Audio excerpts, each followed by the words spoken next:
everybody for coming, the members of the local American Legion, Post 252, BFW 10194, National Council of Administration, State Commander of the Purple Heart, Ronnie Gaynor here, for coming out, and anybody who is not a family member that's here.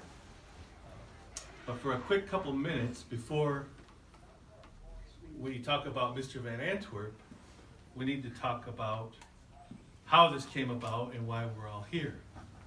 And so several years ago, back around 2012, I worked at the Yankee Air Museum.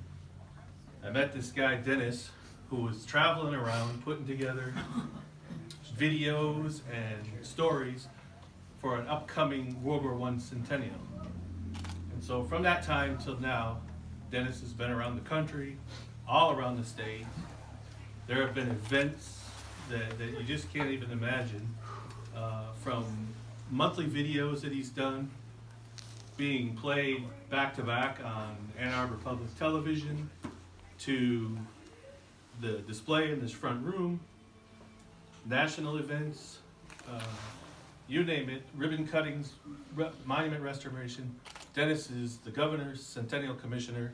He's kind of been there for all of it. Things that are going on in the Upper Peninsula as we speak here today, right down to this event, which is the last one for this museum for this centennial. After today, this exhibit goes away, we switch to World War II. So we want to take a minute. We're going to recognize Dennis for some of his things. You might not know it, but he's really is a rock star for the things that he's done. He's got a few pictures.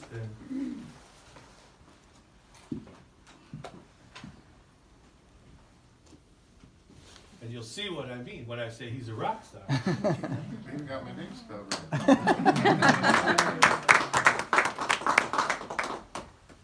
So some of the events that Dennis has done,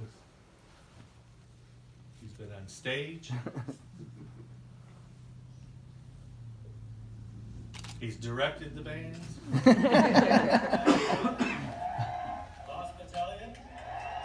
Dennis the rock star. Introducing more people to history, and especially to the history of the First World War. We would like to thank you and hope that you continue to write and perform songs about the Great War and beyond. I think it's time to play one of those songs, don't you think? In memory of those who lost their lives in World War I. Lost Battalion!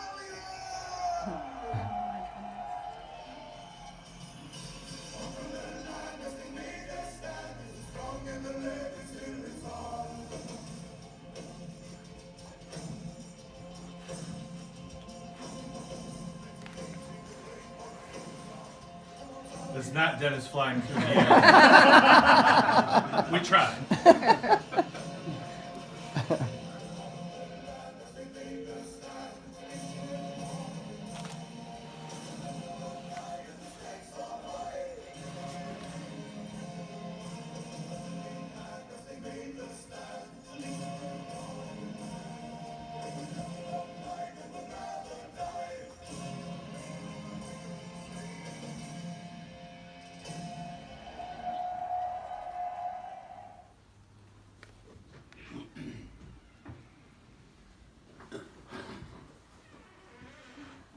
With generals. Wow. The World War I Centennial event back in August. Book authors. Our state capitol and the World War I flags.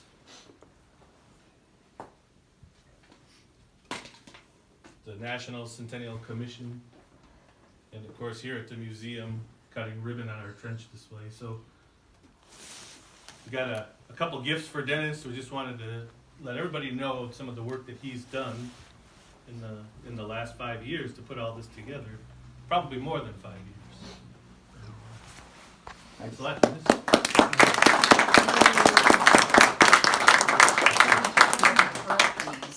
Your little victory celebration there.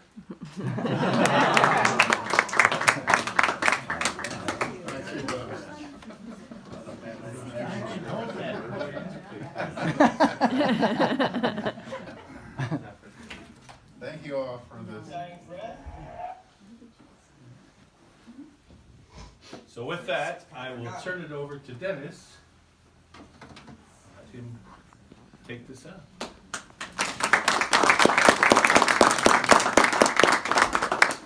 Well, I just want to thank you all for coming here. One of the big things we wanted to do was let people know what the achievements of Eugene Van Antwerp did for the state of Michigan and Armistice, or Veterans Day, November 11th, helping to make it a national holiday.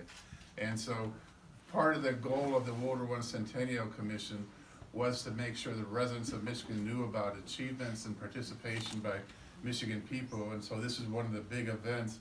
And we've got a video that we've made, as I mentioned earlier, for educational series, so we can show to school children so they can learn about this, so they don't grow up like me, never knowing this stuff till you turn to be 60, you know. So we want people when they're in elementary school to start learning about this. And rather than going on about the life of Eugene Van Antwerp, I wanted to get this ceremony started by having the local VFW, Dan, if you could come up here and lead us in the Pledge of Allegiance. Ladies and gentlemen, our national colors are off to this side. Those of you that can, please rise. Face the colors. Veterans, he's it. Who? I pledge allegiance to the flag of the United States of America and to the republic for which it stands, one nation, under God, indivisible, with liberty and justice for all. Thank you, Dan. Next, we have our chaplain. I don't know where he is. He's coming. He's coming. I knew he might hear something. It's a little tight up here.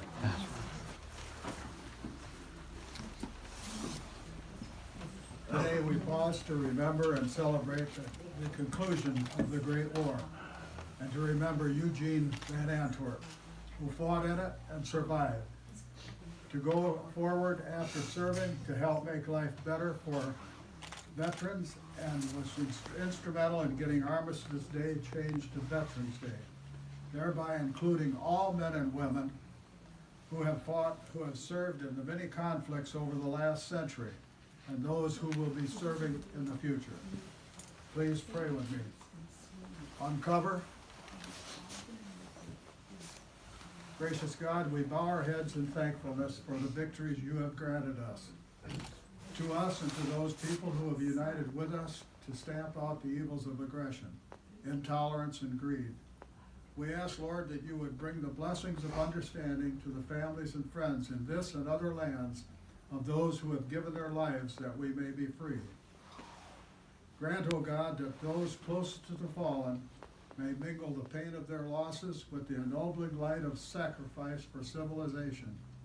Sacrifice for a better world for this and other generations yet to come. Grant us too, O Lord, the courage to so live with the family of nations around the world that the end of strife will be the beginning of enduring peace for every nation. Grant us also patience in planning our fellow men and women a world in which nations may resolve their differences by peaceful terms. We ask also that you would touch the hearts and souls of people in every land with the enduring light of wisdom, so they may form a brotherhood which will strive to further the acts of peace under laws and ethics blessed by your love. Grant us now your continued blessing upon unity and strength that makes victories possible in war, that we may win greater victories of peace.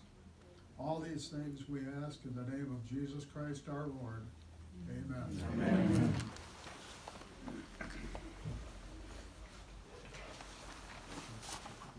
Thank you.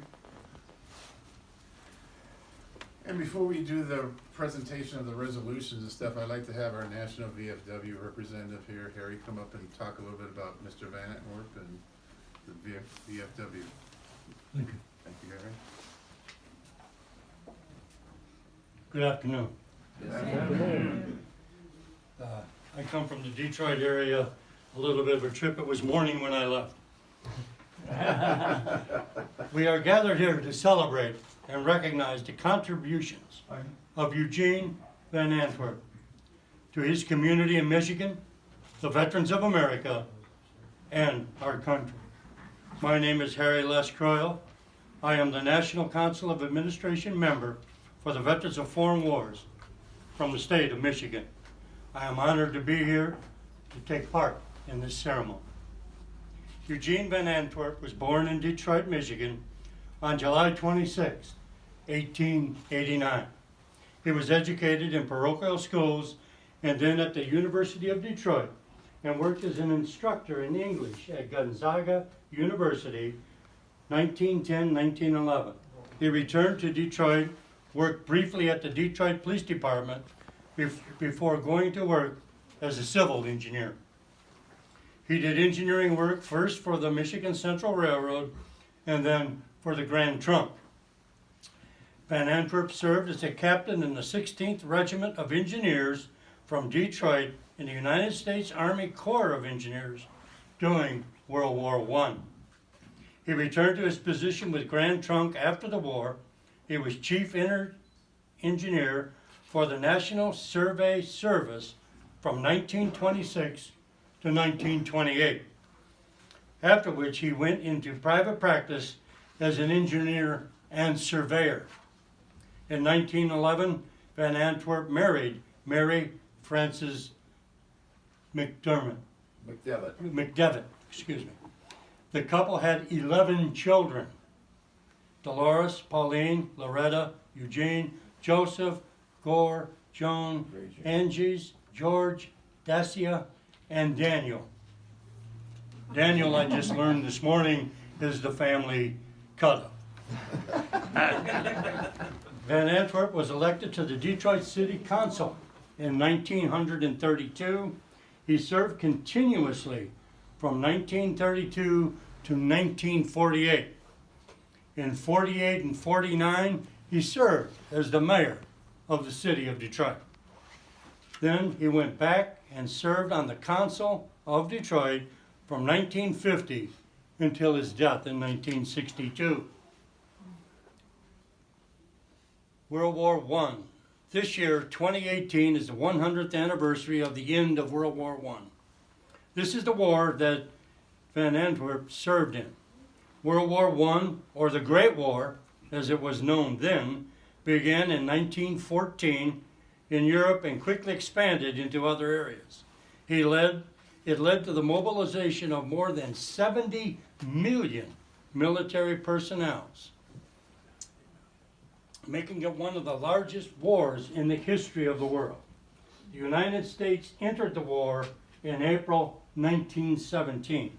In anticipation of deployment, close to 2 million service members, the U.S. Army Corps of Engineers began forming units to operate, maintain, and construct railways in Europe to move these service members and all other logistics, equipment, supplies, fuel, and food that would be required to support this huge force.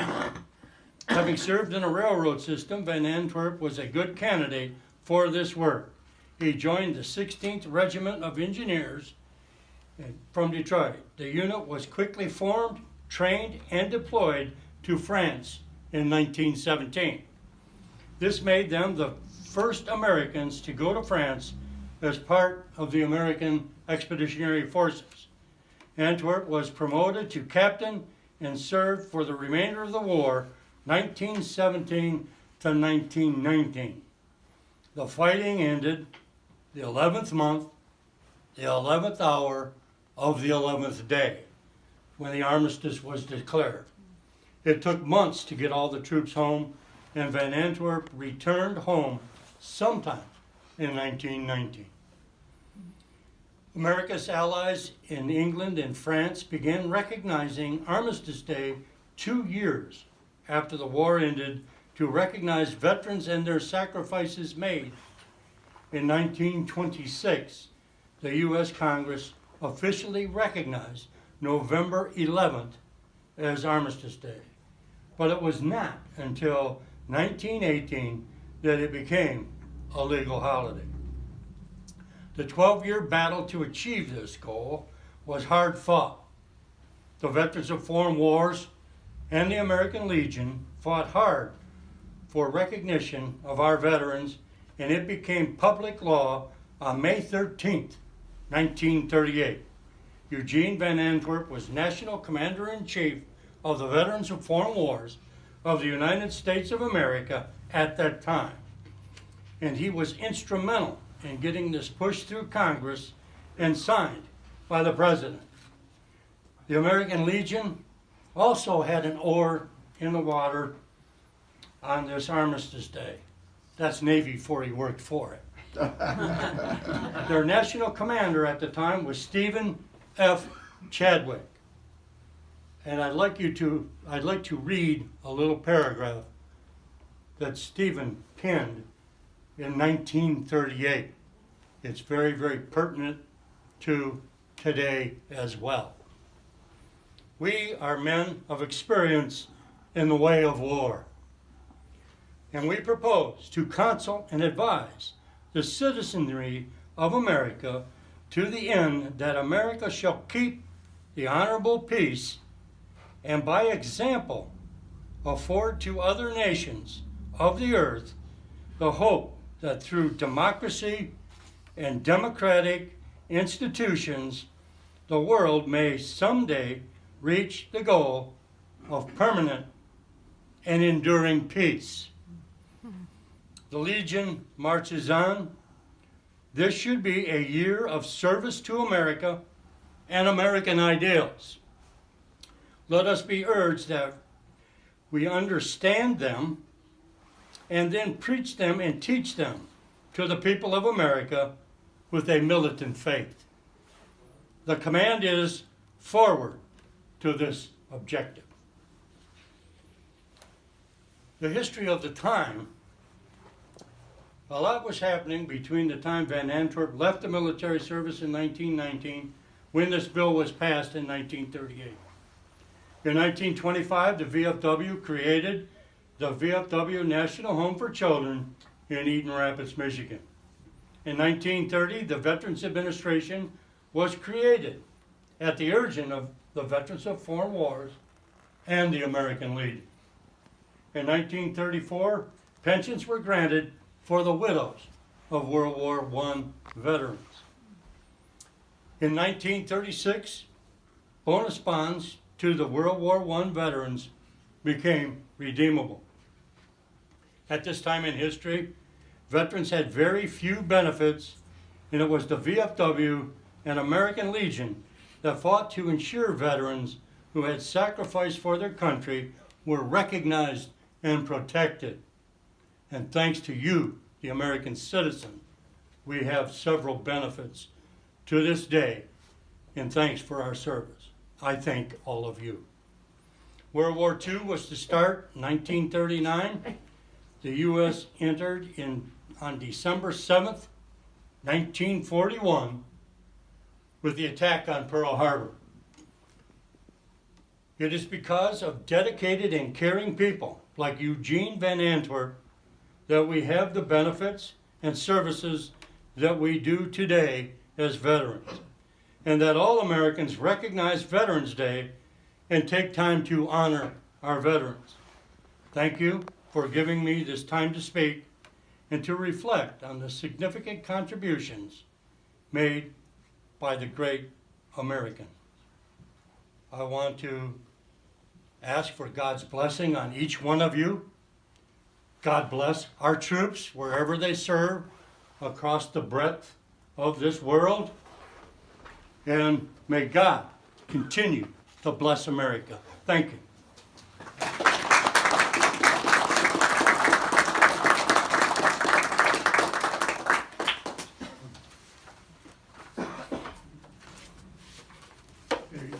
Thank you. Well, now we come to the part where everybody's been waiting for. We have some resolutions here actually we have three resolutions. One is by the House of Representatives in Michigan, and it's HR 414, and we're going to be giving a copy of one of these to each one of the Van Antwerp children here.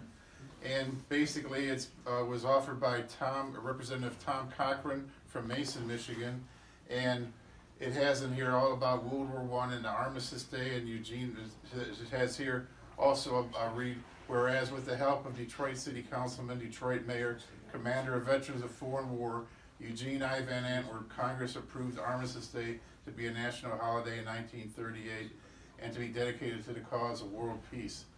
So we have this one from the House of Representatives in Michigan. The second one we have, since Eugene Van Antwerp was a mayor of the city of Detroit, we have a proclamation from Detroit's Mayor Duggan. And I'll read the last paragraph on this just to be brief. It says, "Now therefore I, Mike Duggan, Mayor of Detroit, Michigan, do hereby acknowledge November 11th, 2018 as Eugene I. Van Antwerp and Veterans Day in Michigan."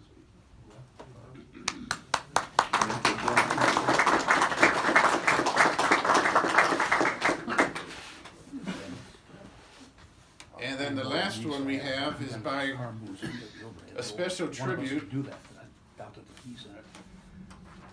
signed by Governor Rick Snyder to Eugene Van Antwerp.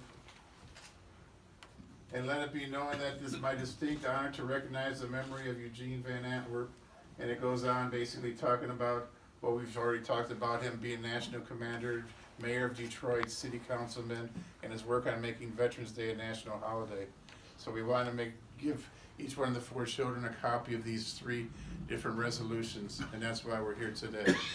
And we're not going to ask you to come up here. We're going to basically give them to you, and then everybody can take pictures and ask questions and do everything else. Does anybody have any questions?